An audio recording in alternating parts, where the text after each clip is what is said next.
કેમ છો બધા? મજામાં? હા, મજામાં જ છો. હું પણ મજામાં, મારો પરિવાર, મારા સગા સંબંધી બધા જ મજામાં છે. અને અમે ફિટ છીએ અને સ્વસ્થ અને મસ્ત છીએ.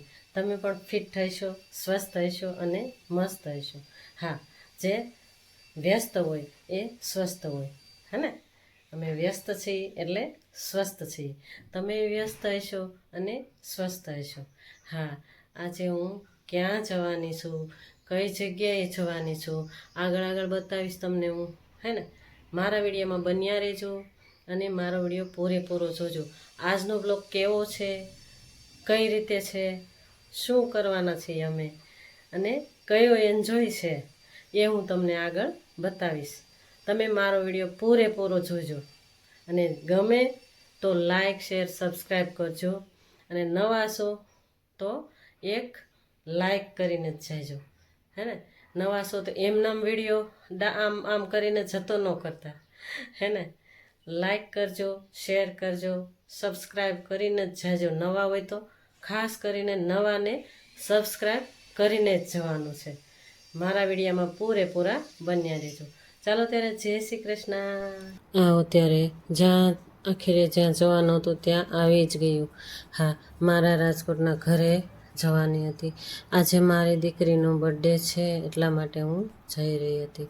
જો મારી દીકરીનો બર્થડે મસ્ત એવો સેલિબ્રેટ મારી દીકરીના, કારણ કે 21 તારીખે બર્થડે હતો અને 20 તારીખે રાત્રે એને સેલિબ્રેટ કરી જ નાખ્યું. એ દીકરીઓ પણ મારી દીકરીઓ જેમ જ છે.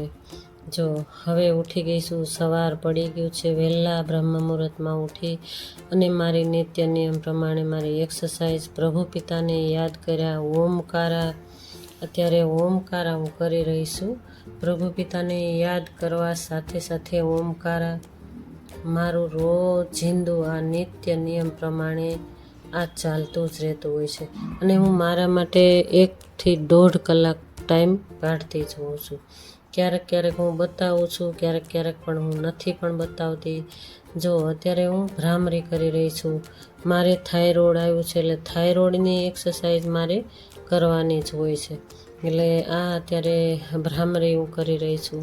કપાલભાતી પણ કર્યા અને જો અનુલોમ વિલોમ, કપાલભાતી અને ભ્રામરી એ ત્રણેય 5-5, 7-7 મિનિટ એક સાથે કરી જ નાખું.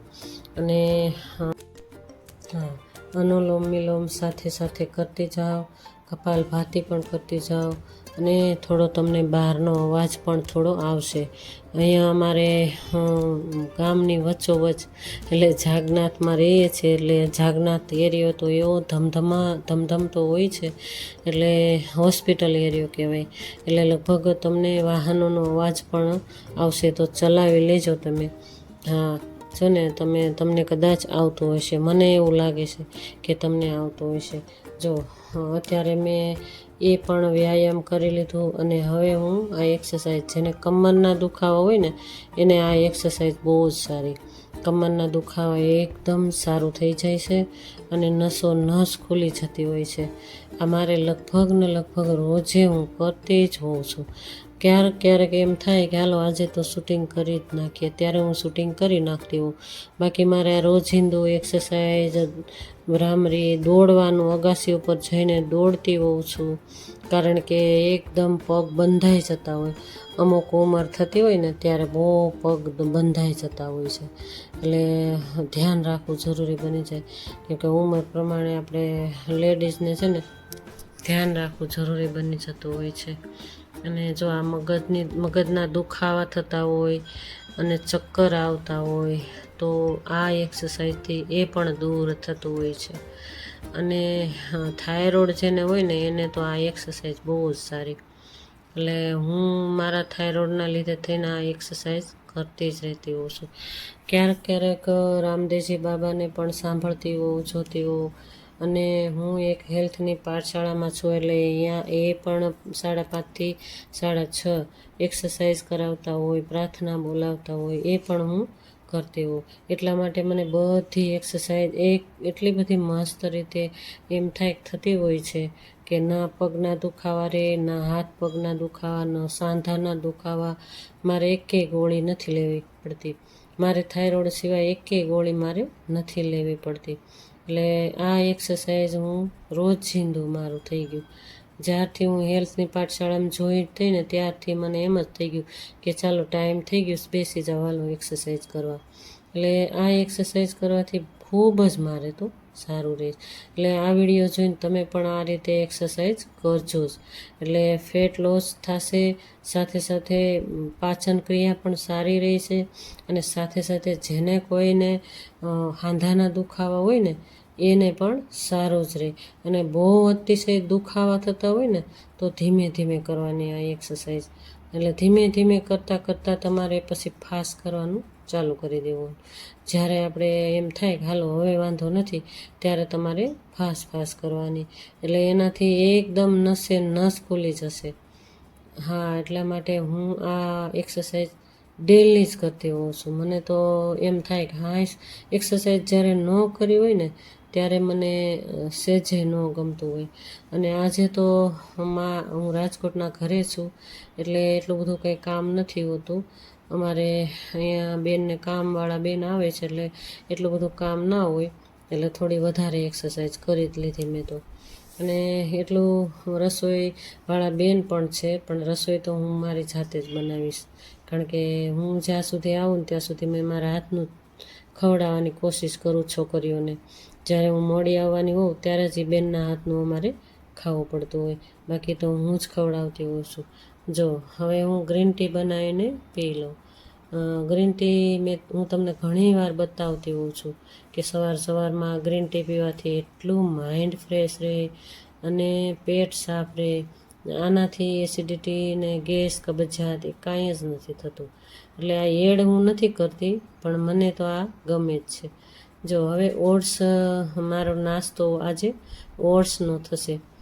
હા, હું ચા ને ભાખરી એવું કંઈ લેતી નથી, ભારે કંઈ લેતી નથી. ચાલો ત્યારે નાસ્તો તો થઈ ગયો અને હવે નીકળી ગયા બહાર. મંદિર અહીંયા જાગનાથમાં જ અમારે લગભગ થોડું જ દૂર બાજુમાં જ થાય, આગળ જ શિવનું મંદિર છે. અને અહીંયા અમારે હનુમાન દાદાનું સંકલ્પ સિદ્ધ હનુમાનજી કહેવાય છે, એ મંદિર છે.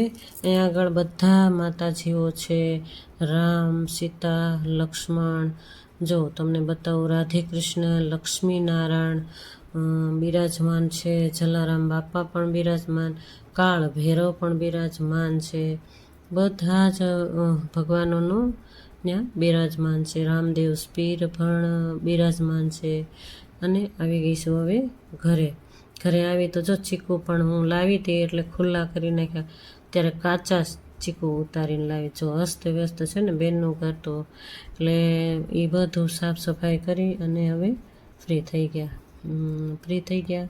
બપોરનો સમય અમે શાકભાજી લેવા નીકળી ગયા. હું જ નીકળી ગઈ હતી, બેન નહોતી આવી. ત્યાં આગળ જાગનાથમાં જ છે આગળના, ત્યાં આગળ મારા બેન સાથે આવ્યા અને અમે બંને જણા શાકભાજી લેવા નીકળી ગયા. અને જો શાકભાજી કેટલું મસ્ત હતું, તાજું. જો બધું શાક લઈને હું ઘરે આવી ગઈ. મસ્ત ઓળાના રીંગણા, વટાણા, ભીંડી, ટમેટાં મસ્ત એવા દેશી ટમેટાં, બટેટા, ધાણાભાજી, 2 પોળી તો ધાણાભાજી લઈ લીધી. અને ફુદીનો છોકરીઓને છે ને હું ચટણી બનાવી દઉં ને બહુ ગમે. અને બીટ પણ મસ્ત તાજું હતું, ગાજરને જો ધોઈને સાફ સુથરું કરી અને રાખી દીધું. પછી ફ્રીજમાં રાખી દઈશું.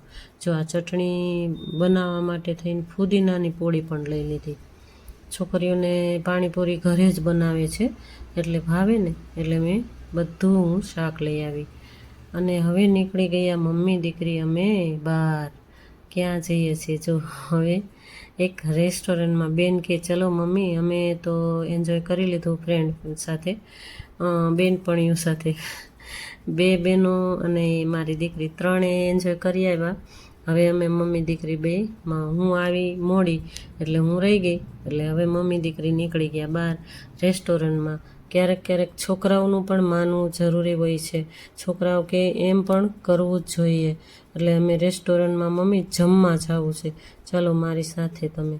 તો હું ના ન કહું. જો લગ્ન પ્રસંગની સિઝન છે એટલે એટલો મસ્ત પાર્ટી પ્લોટ પણ શણગાર્યા હતા અને મસ્ત એવું અમે રાજકોટમાં નીકળી ગયા કાલાવડ રોડ ઉપર. ને તમે આ જોઈ શકો છો, જોઉં ને તો તમને યાદ આવી જશે, રાજકોટમાં રહેતા હોય ને એને ખ્યાલ હશે કે આ કઈ જગ્યાએ અમે ગયા. મારી દીકરી કહે ચાલો મમ્મી તમને લઈ જ જાઓ. મેં કીધું ચાલો આજે તો થઈ જ જાય. બહારનું નથી ખાતી છતાં પણ મારી દીકરીની માન રાખીને ગયા અમે. અને મમ્મી દીકરીએ ખૂબ એવું મસ્ત એન્જોય કર્યું. મસ્ત એવી રેસ્ટોરન્ટમાં અમે મસ્ત એવું રેસ્ટોરન્ટ છે ને એમાં અમે બધું જમી અને જે જેને ફાવતું હતું એ જમી અને અમે આવી ગયા નીચે. મસ્ત એવું લોકેશન હતું. ગણપતિ બાપા જોયા તમે, એવું મસ્ત લોકેશનમાં અમે ફોટોશૂટ પણ ફોટોશૂટ કર્યા અમે મમ્મી દીકરીએ. ફોટા પણ ખૂબ પાડ્યા અમે. હવે અમે નીકળી ગયા ઘર તરફ. હા, બધું પતી ગયું. મસ્ત એવો કાલાવડ રોડ ઉપર ધમધમતો રોડ હો ભાઈ રાજકોટનો. અને આવી ગયા અમે ઘર તરફ. અને મારી દીકરી ઢીંગલી એટલી મોટી થઈ ગઈ મને ખબર જ ન રહી. જો મમ્મી દીકરીનો ફોટો અને આ ગયા વર્ષનો ફોટો છે અને મારા દીકરાનો અને મારી ઢીંગલીનો.